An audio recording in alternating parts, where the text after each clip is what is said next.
Welcome to Sweet Life Beat Life. We hope this video helps. You start by confirming you have an administrator account.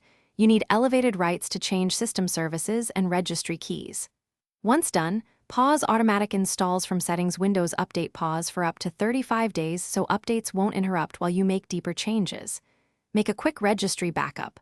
Open Regedit, export the whole hive, and store it somewhere safe. Now open Services, MSC, and keep it visible. Next, we'll disable the update service and adjust scheduled tasks step by step.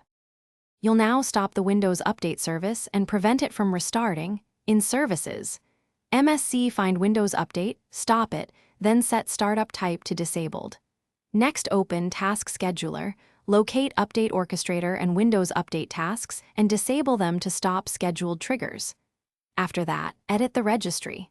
Navigate to HKLM/system, /current control set /services, /Windows Update, and change the start value to 4 to keep it disabled across reboots. Make sure to finish by rebooting and verifying in Settings Windows Update that updates remain paused and services are stopped. If Windows Update re-enables, check Group Policy, GPedit, MSC, or management software that might enforce updates. Also scan for OEM utilities like Dell or Lenovo update agents and disable them.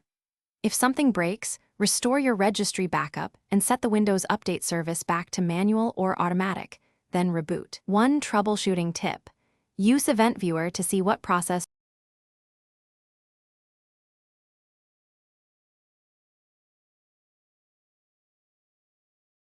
Thanks for watching.